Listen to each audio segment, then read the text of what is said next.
Our guest tonight is, I don't have any drums to roll, Gregory Pascuzzi. And we're going to hear several of his pieces.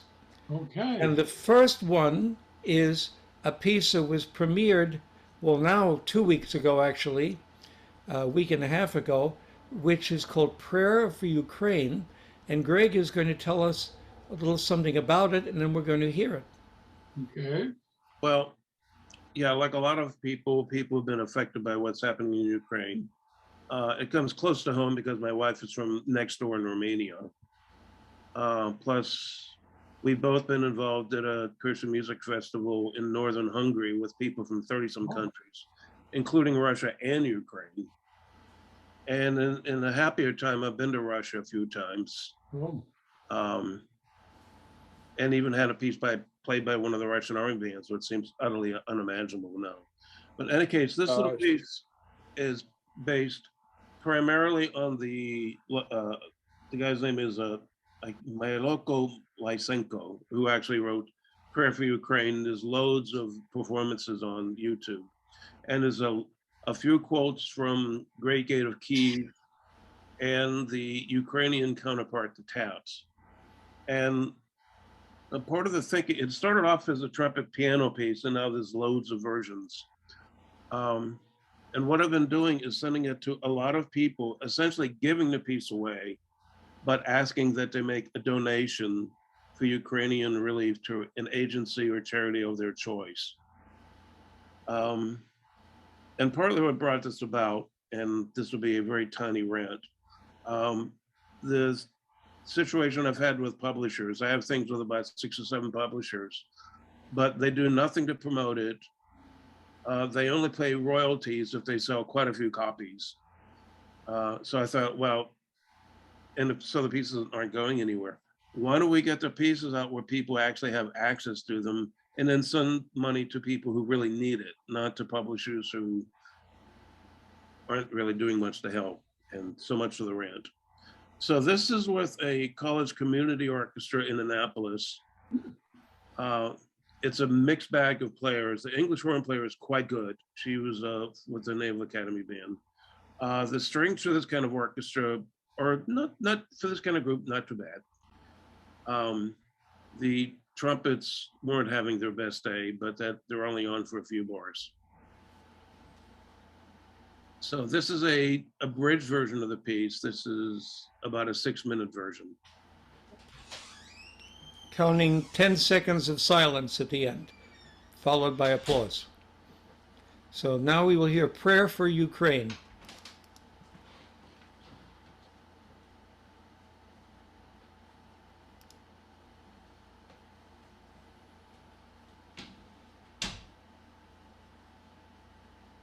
ah, Pascuzzi.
Questions, comments?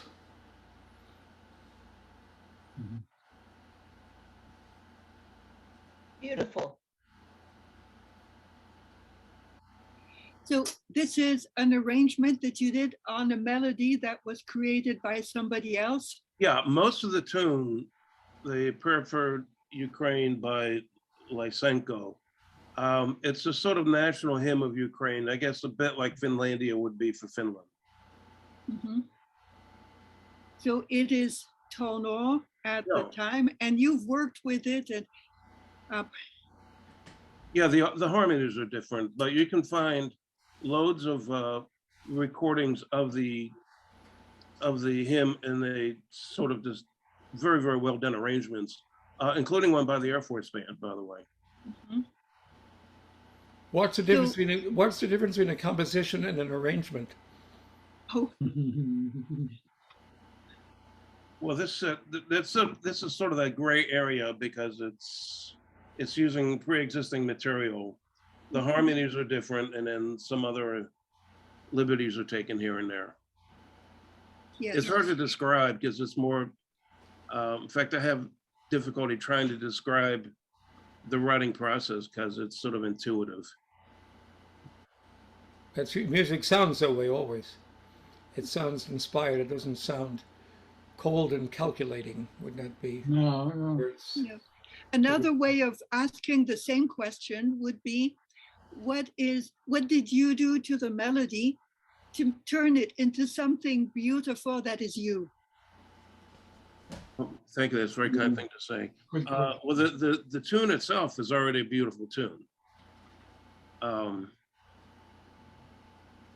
It might make more sense if you heard a recording of any number of recordings of arrangements of the sort of quote normal treatment of the song, of the tune. And there's several out there. If you go to YouTube, there's loads of them. Walter has raised his hand. He's going to say something, and then we're going to move on because we have a lot of music to hear. I have a couple of observations. First of all, I would like to speak to your choice of the English horn, if that in fact was your choice or just a happy requirement of any commission you might have had. But, you know, Debussy loved the English horn. So many other composers, Ray Vaughan Williams comes to mind, have used the English horn so effectively in solo situations like this. And I myself have. What led you to choose the English horn?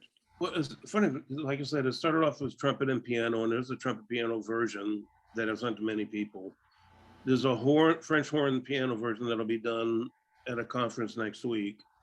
Actually, one day I was playing with this, and what would happen if I shoved the trumpet patch through English horn sounds and ran the piano thing through string sounds? And there's even going around to the idea of doing a sort of sequel to Copeland Quiet City that could alternate between trumpet and English horn. Okay, I can hear that. And so some of it was just sort of experimenting, or I shouldn't say playing around, but maybe it was playing around. And I sent that to the music director of this orchestra, we're quite fortunate that for a community orchestra, we have an excellent conductor. So I sent it to her, and she said, well, hey, can you do something for the concert next week? So that was partly the reason of doing a condensed version of it, is just to be able to do something fairly quickly. Then the other comment I would ask, well, I would observe that you start off in C major, nothing but white keys. It's sort of a pan-diatonic approach in that we don't have a huge centralization on C itself, but all white notes are used.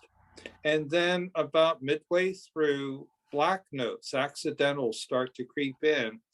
And yes, we go through some keys like A flat major or B flat major, but only momentarily. It seems to wander quite a bit. And then this section is brought to a rather dramatic close with a combination of 3 notes that is as anti-triad as you can get, with the E in the low basses, the B flat in the middle of the English horn, and then the high Fs in the higher parts of the orchestra. Very dissonant sound, and probably the most dissonant sound that we can get with 3 different pitches. Mhm. And I'm wondering if you're trying with this kind of gradual unraveling of tonality to depict the way we've all been feeling for the last 3 months with this war. What led to this remarkable progression from Yes. somewhat straight tonality to rather unbridled dissonance? Well, let's see. It started off when I first wrote it. It was all accidentals, or if neutral tonality is the right term. And then, but the way the piece works, I said that the middle section was cut. Basically, there's a section in C. The whole section that's cut was basically an F, and then the final section is basically in B flat. But then there's a cello version that starts in D that goes to G to C. The horn version starts in E flat. Dropping by fifths, in other words. Yeah. Sort of looking for roots. If, you know, I'm thinking of Alex Haley and the 1980s book that was so popular, but, you know, dropping by fifths each time seems to be seeking roots in a very structural sense of your piece. And maybe that's why it's so satisfying, despite the rather questioning and fearful dissonance at the end. It was funny. I wasn't sure how to end the piece. I wasn't sure just to let it taper out with an English horn. And then, but those 3 chords are sort of, my hands just fell on those chords. The found chord. And it is strange. I mean, there's a little bit of, this may sound strange, but the way that West Side Story ends, Bernstein ends the show that way. That's right. And there may be a bit of Bernard Herrmann in there somewhere. I actually heard Ives. Ives? In ending it the way you did. Is it the 2nd or the 3rd symphony where he goes through the whole symphony very, very calmly and sweetly, and then at the end all of a sudden it's wow. Oh, you mean the 2nd symphony? Yeah, the 2nd symphony. Yeah, right, yeah. In Ives, in the Ives, it's like I've been a good boy, but I got to do this at the end. But that's not what you did on this. Well, you know what it said to me was, this is this beautiful country with this beautiful sound, and bingo, somebody has crashed into it. Yeah, well, that's what it said to me. It was like, this is where we are at this moment now. That was my feeling. Just the rage of all this. I wasn't sure how to end the piece because, of course, we don't know how this war is going to end. Yeah. I mean, I was also thinking they could play those same 3 chords, but very softly, or soft, get loud, back down. And if somebody wanted to do it different ways, I mean, I tried to make it very flexible and adaptable. So there's various cuts, there's various versions that are 2 minutes, 4 minutes. In the trumpet version, there's also a lot of place just to get the horn off the face. So I'm trying to be user-friendly that way. So I'm thinking as a brass player there.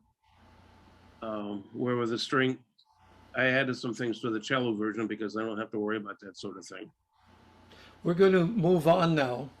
And you keep seeing a man in a red shirt, if you're looking at my screen, who appears and reappears and disappears. His name is Gary Chinatsky, and he is my wife's 2nd cousin. So he's my 2nd cousin-in-law.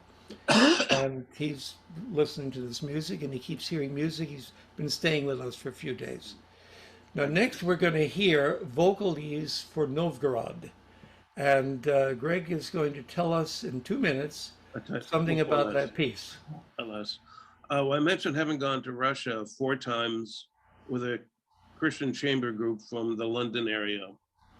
And so they were not only Christians, but they were, the clarinet player who actually did not make this particular trip was principal of the London Symphony. There were people from the Royal Opera House Orchestra, Academy St. Martin. So it was an amazing group to get to work with. And to make it comical, I played bass on a few tunes, and my string chops were about like Dickie Smothers from the Smothers Brothers, and I'm playing with people like that. But we were doing charity concerts. Venues ranged from orphanages to hospitals to a remote prison, but also a few nice recital halls and churches. And Rachmaninoff was from that region, so the title is a nod to Rachmaninoff. But as it turns out, the first performance, which was not even planned at the time, was at the Rachmaninoff Academy in Novgorod. But the performance you're going to hear is not from that. This is with oboe on the solo part. In Novgorod, it turned out to be trumpet by accident. That was not planned. So here you're going to hear from the Crescendo Festival, a wonderful Hungarian oboist, Czech and Hungarian violins, a German violist, a Latvian or Lithuanian cellist, and a bass player from the Baltimore Symphony.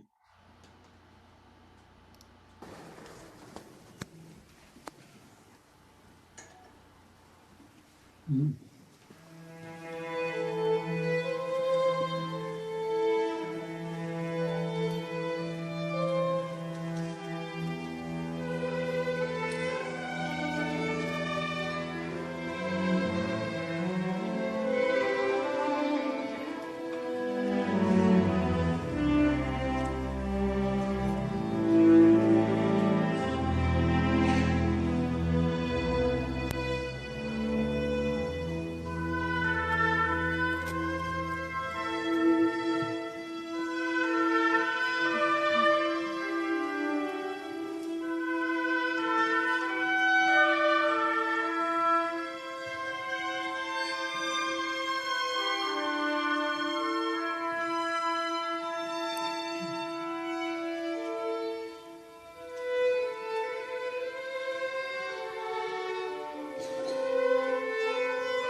Mm.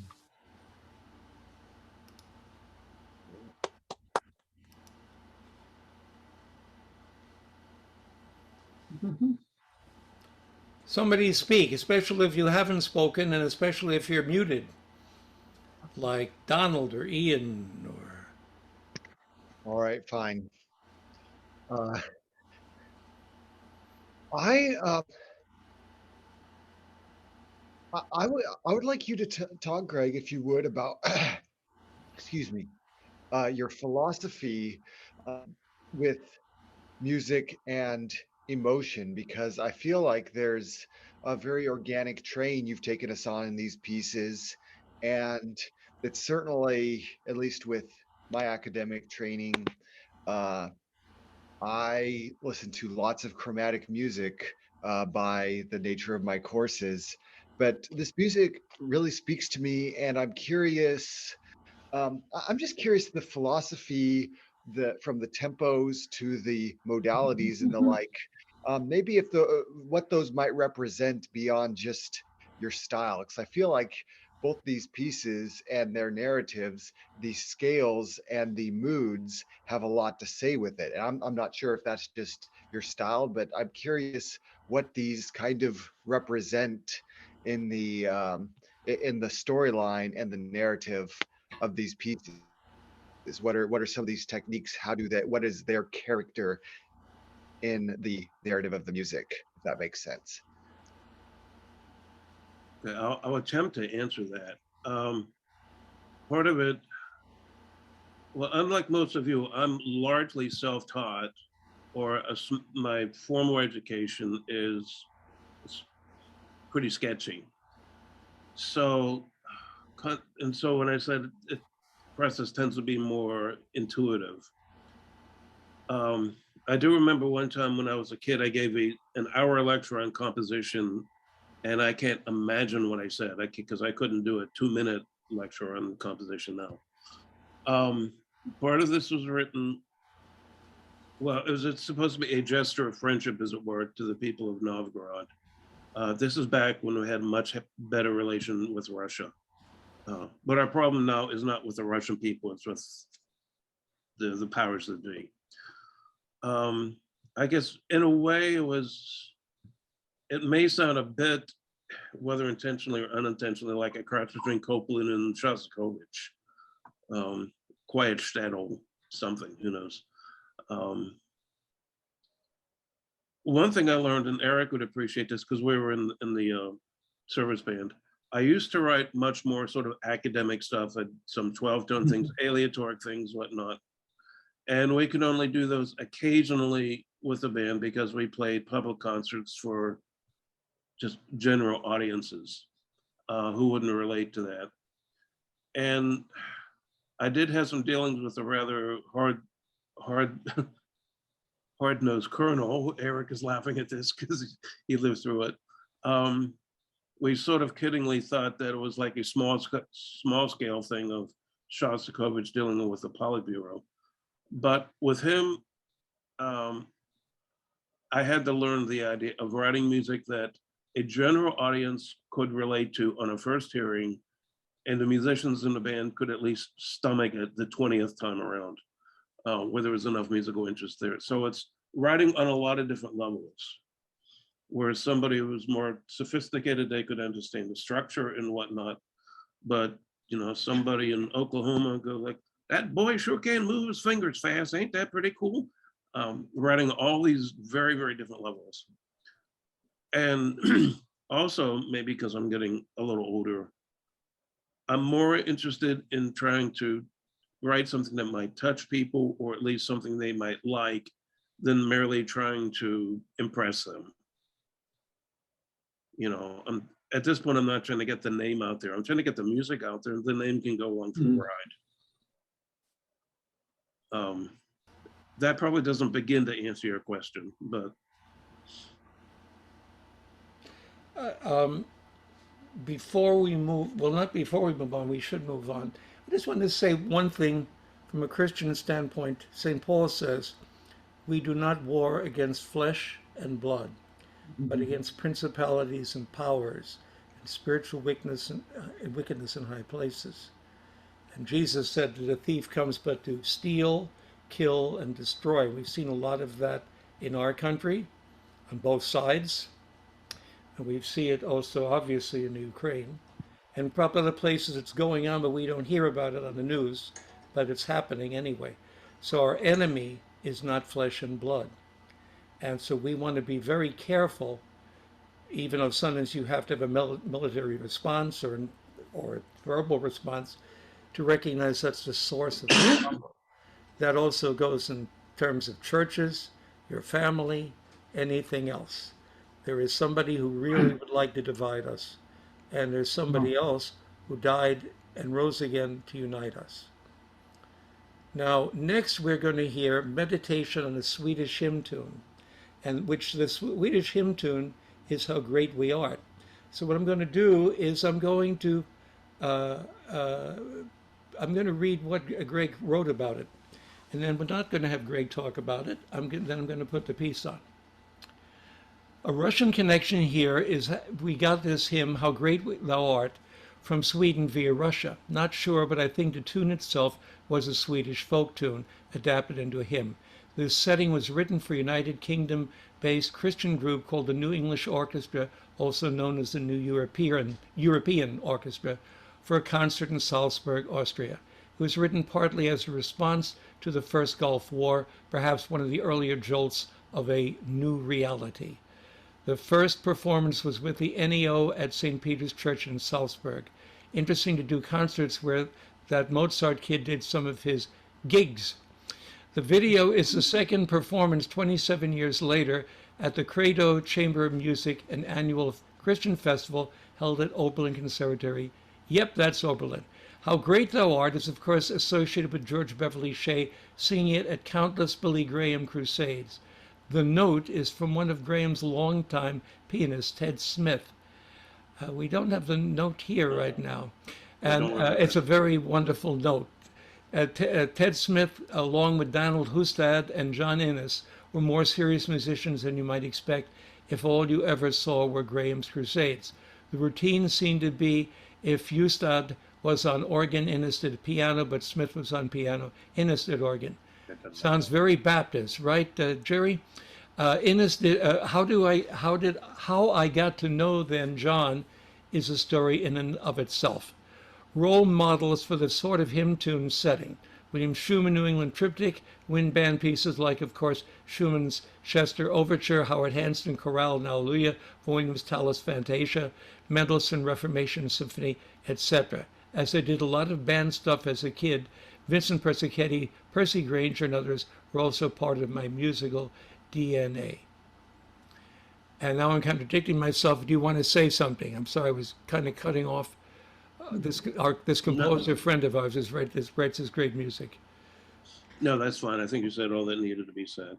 Then let's listen to it, and then after we can talk. And Greg is also, he's actually told us about his background, but he hasn't told us about his early musical childhood things. He can fill us a little more in that too. By the way, next Sunday we will have going out, or might be another day because I'm going to see my grandson's baptism. It will be the listening page will go out. Okay, so we're doing this time the listening room before the listening page.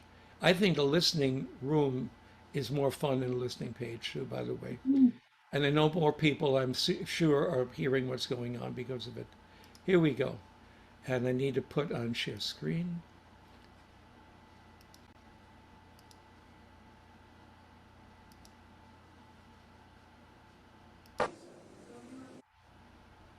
Oh.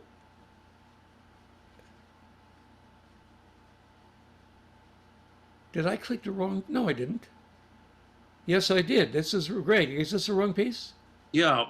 Okay. You were putting on the last piece. There's one. Yes. Okay, well, it's already stopped. That's good.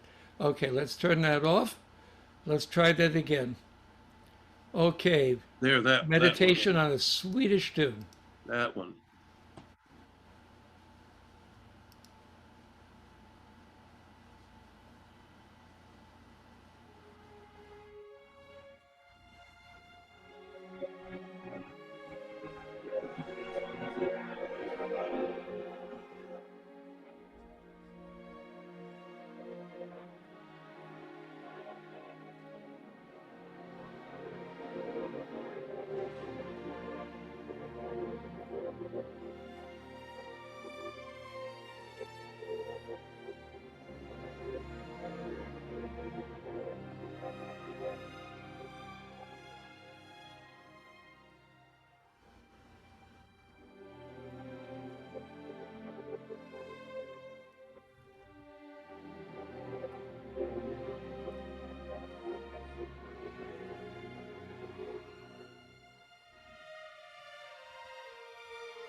Donald Wilson, are you able to turn your sound up and say something? Yes, can you hear me? Yes, we can hear you. That was beautiful. That was very beautiful. Thank you, Greg. I'm having technical problems with my equipment. So I don't know if you can still hear me. We hear you. Oh, fine, fine. Earlier, when you were talking about English horn, I wanted to mention that I played the English horn for a long time Oh, and wrote music for English horn. So I could certainly identify with what you were saying. Firsthand. That's all I have to say. Greg, could you tell us some little details you omitted from growing up? Not your what age you were when you learned to walk, or talk back to your father or whatever, but other things. A couple of minutes. Like developed Okay. as a musician. You were self-taught, and I think everyone Look, is self-taught, but large. to some degree. Okay, well, okay, I grew up, both parents were musicians. My dad was in the Pittsburgh Symphony. Prior to that, he was the original drummer with the Ice Capades, if you can imagine that kind of career switch. He got his full-time job with Fritz Reiner, which is a flute, because he was essentially a self-taught show drummer. But so his first words to me in the crib were, "Do not go into the music business, whatever you do."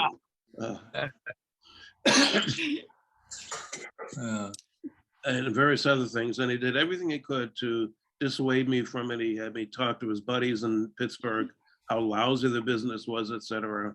But when he saw that this kid was going to be stupid and do it anyway, he changed tactics. And he actually made arrangements for me to meet people who were guests with the Pittsburgh Symphony. So when I was a kid, I was meeting people like Ormandy and Copeland and people like that.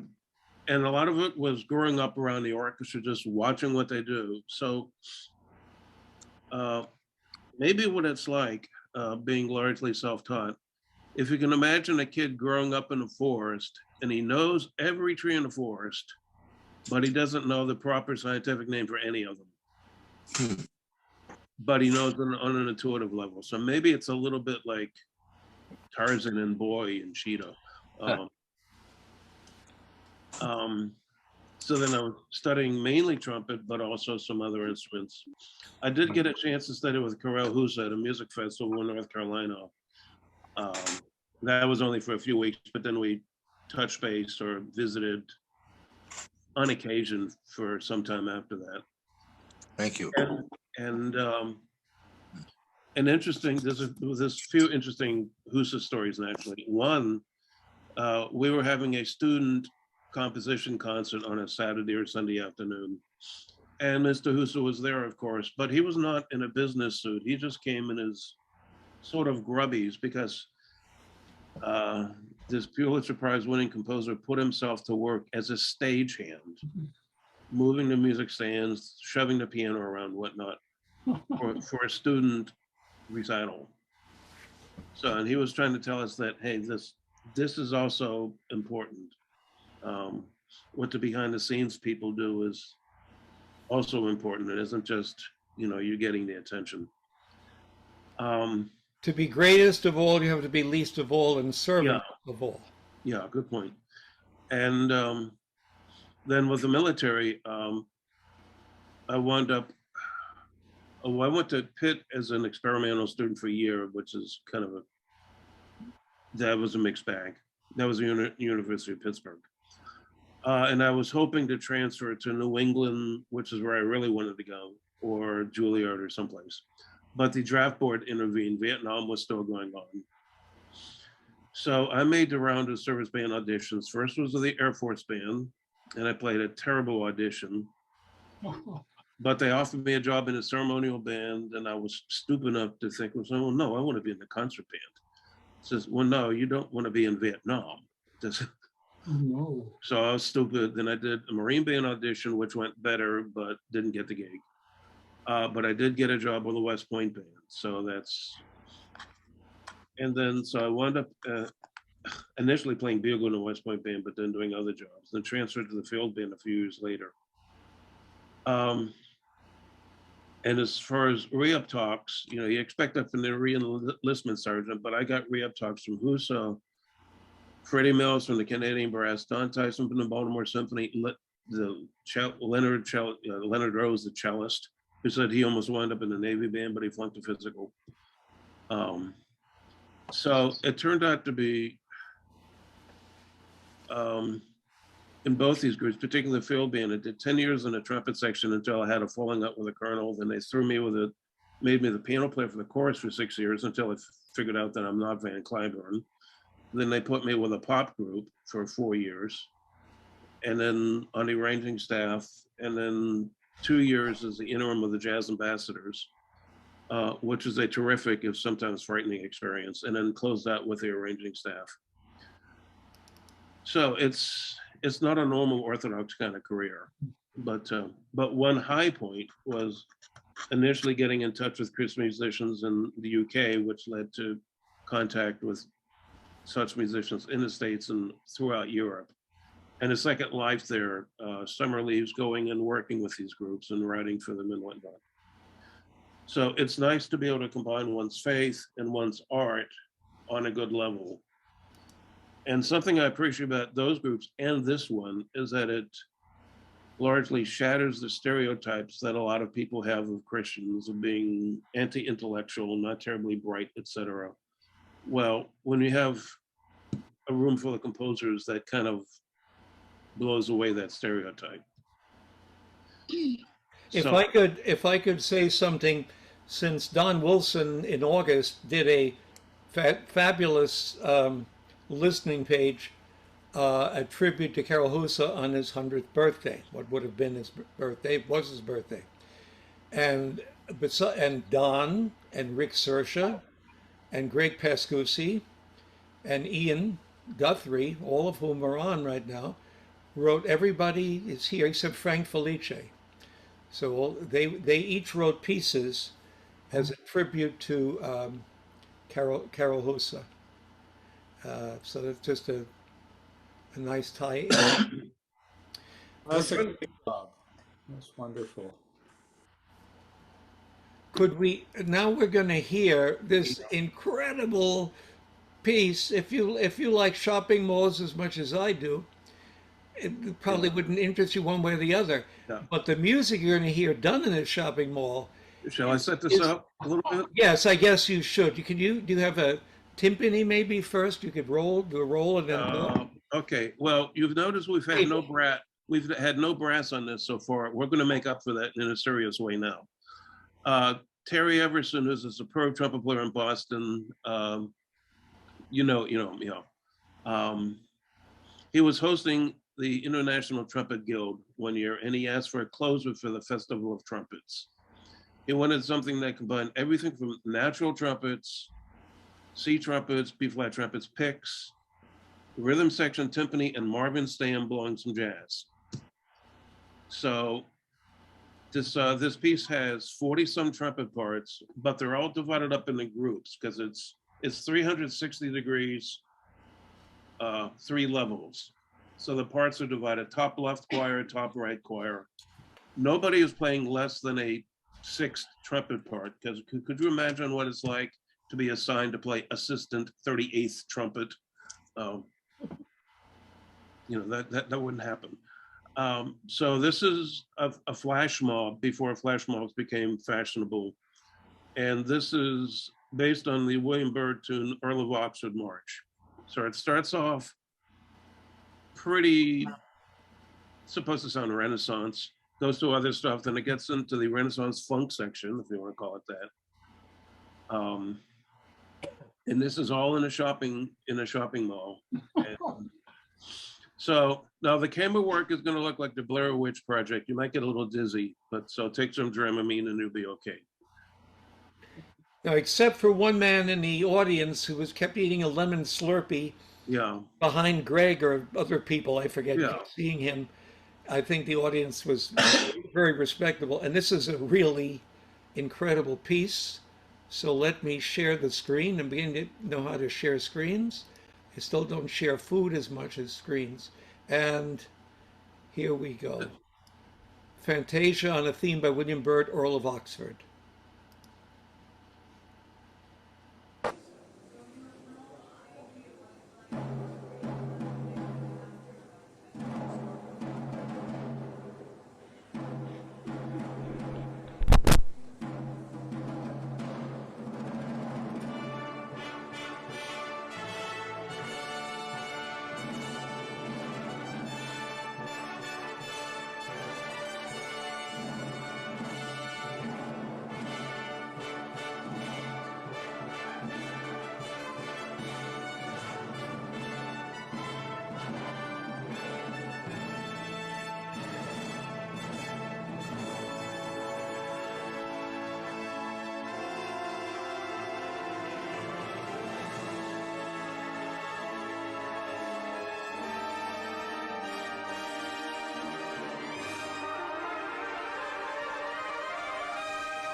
That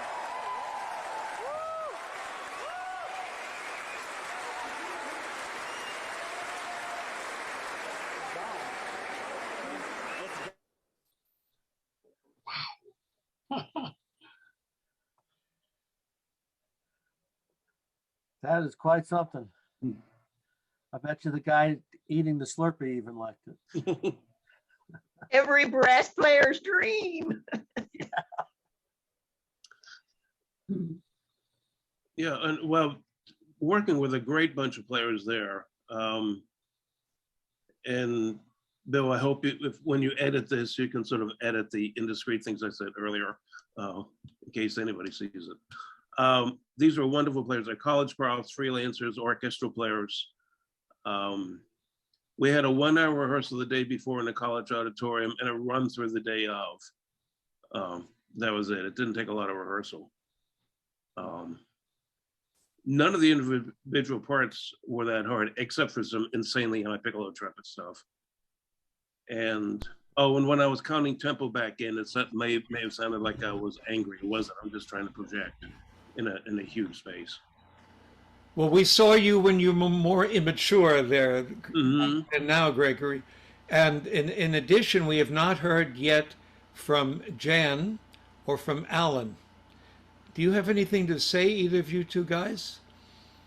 Well, I do have something to say. When I was leaving church this morning, one of my fellow parishioners walked up to me and said, "I enjoy hearing you sing." Well, what was I singing? I was singing the same hymns and responses that she was singing. And when I was listening to Greg's first 3 pieces, I was tempted to sing, although I didn't know what I would sing, but I was tempted to sing. Now, my question to him is that when he's composing music like that, does he sometimes sing to himself? I don't mean just imagining something in his head, but does he actually hear his voice singing? Because there is singing in that music, and it's not just quoting a hymn tune. I don't know, because I'm not, thank you. It's a very kind thing to say. I'm not a singer at all. Except there was one funny thing when I was with a country rock fusion polka renaissance folk band that was called the Volunteers with the Army Band. It was like a cover band, did all sorts of things. We did do a country album, and I had to do some cowboy countertenor backup oohs and ahs. And during the recording, I'm listening to the playback, which is just really raw in your face. And it was so hideous that I bruised both knees when I collapsed laughing. So a singer, there's some things I can do in music. Singing, unfortunately, is not really one of them. But thank you for saying such a kind comment. Jan, do you have anything But your you could music say? sings. Yes, your music sings. Jan, do you have, I'm not trying to put you on the spot either. When I used to teach elementary, middle school music, if kids didn't raise their hands, they'd get called on anyway. So I've got used to doing that. Do you have anything you would like to say about anything you've heard tonight? It's very nice to have you with us. Oh, we can't hear you.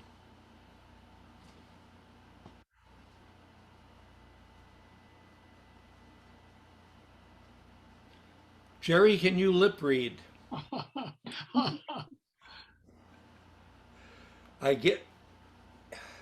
wonder if I While Jan is trying to figure out, maybe I can add a comment to Please, Greg. go right ahead. Please.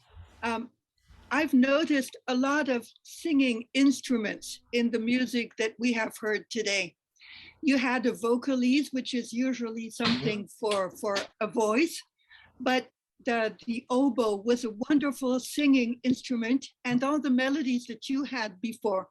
There's been a comment about not so much chromaticism, but those are all melodies that just sing beautifully. You don't need your voice, you've got it, but your instruments are beautifully singing for us.